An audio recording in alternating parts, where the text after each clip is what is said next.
અહીંયા એક ક્ષણ છે જ્યાં અર્જુન પોતાની ભાવનાઓમાં ડૂબી ગયા છે અને શ્રી કૃષ્ણની સામે પોતાને મૂકી દે છે અને શિષ્ય બની જાય છે.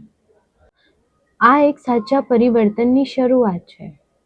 આપણને પણ ક્યારેક ક્યારેક બધું ખબર હોય છે તો પણ આપણે મૂંઝાઈ જઈએ છીએ.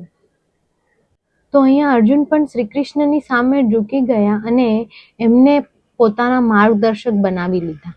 શ્લોક 4 અર્જુન કહે છે, કથમ ભીષ્મમહં સંખ્યે દ્રોણ ચ મધુસૂદન ઈશુભિ પ્રતિયોત્સ્યામિ પૂજા હો વરિસૂદન.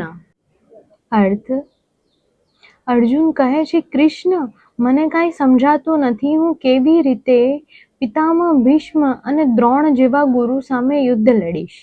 આગળ શ્લોક 5 અર્જુન કહે છે કે હું આવા મહાન ગુરુઓને મારીને જીતવાથી તો સારું છે કે હું ભિક્ષાર્થીનું જીવન ગુજારી લઉં.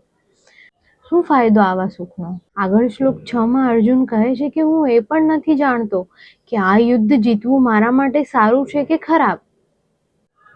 કેમ કે જેમના વગર જીવનનો કોઈ અર્થ નથી એ બધા મારા સામે ઊભા છે.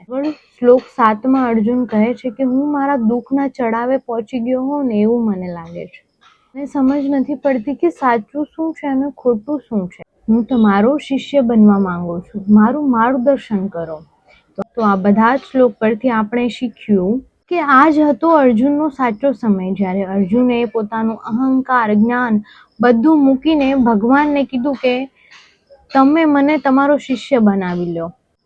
જ્યારે તમે અથવા હું સ્વીકારશું નહીં કે મને મદદની જરૂર છે, ભટકતા રહેશું અને ચિંતામાં રહેશું, તો કોઈ પણ વ્યક્તિ કે ભગવાન આપણી મદદ કરવા નહીં આવે.